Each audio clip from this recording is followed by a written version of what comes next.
Hello friends, welcome back. In this tutorial, we are going to discuss Introduction to Hybrid Programming Languages. We know that high-level programming languages are either compiled, interpreted, or hybrid languages. In the previous tutorials, we understood that to translate a high-level programming language code to a machine-level programming language code, if we use only an interpreter, then such high-level programming languages are known as interpreted programming languages. And to translate a high-level programming language code to a machine-level programming language code, if we use only a compiler, then such high-level programming languages are known as compiled programming languages.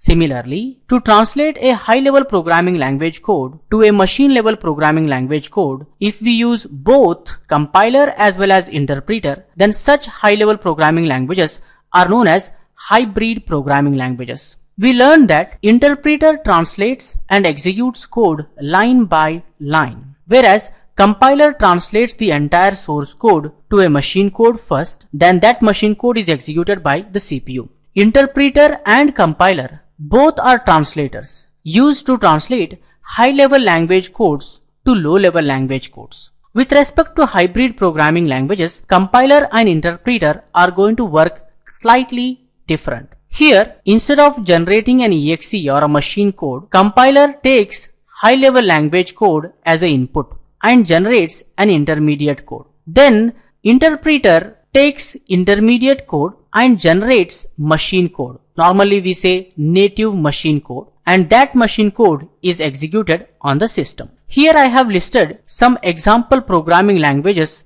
for hybrid programming languages. Java, C#, ActionScript are hybrid programming languages. To write codes for micro devices, Mr. James Gosling has designed Java programming language at Sun Microsystem around the year 1996. Based on the Java programming language, many other programming languages have been designed like C#, ECMAScript, ActionScript. Java is a hybrid programming language, hence it uses both compiler as well as interpreter. As we are learning Java, Java is a structured general purpose object-oriented programming language. As Java is an object-oriented programming language, object-oriented programming languages are going to implement a concept where everything should be part of an object. Everything should be written within a class. You can see that here we have written a main function itself inside a class. Functions in object-oriented programming languages are known as methods.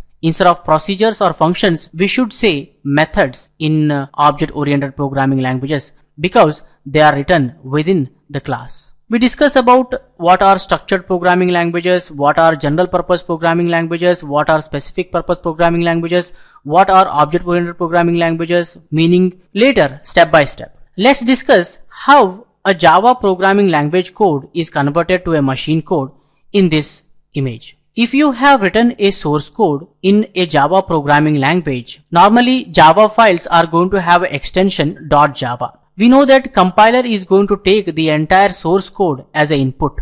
So there is a compiler called as Java-C. Java-C means Java compiler. It takes the entire source code as an input, scans and translates it to an intermediate code which is known as bytecode. Normally it generates another file with the same file name with an extension .class. So .class files are actually intermediate codes or bytecodes which are only understood by Java Runtime Environment, that is JVM, Java Virtual Machine. So that bytecode is understood by the JVM. Hence, JVM takes the bytecode as an input. In the JVM, you find a Java interpreter. Java interpreter is going to translate and execute the bytecodes to a machine code line by line. So it takes next line, translates it to the machine code and executed by the computer. Takes the next line, translates it into the machine code and executes on the platform. That is how the Java source code is converted to the machine code and executed.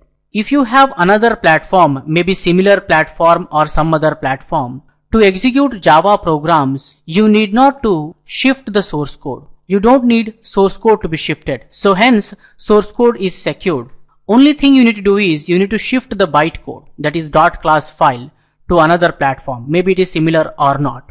Then that bytecode as we know that is understood by the Java runtime environment, that is Java virtual machine. There we have an interpreter. So interpreter understands automatically the underlying platform. It may be a similar platform or other platform. Automatically interpreter, based on that platform, it translates the bytecode to the machine code line by line and executes. Translates to machine code and executed. And also you can see that you need not to modify the bytecode. Hence Java is a platform independent. We need not to worry about the underlying platform to write source codes. Hence Java is a source platform independent. We need not to recompile the Java source code on different platforms. Hence Java is a bytecode platform independent. Normally we say Java is a platform independent, but Java is partially platform independent. The reason is, to execute the Java codes, you must and should need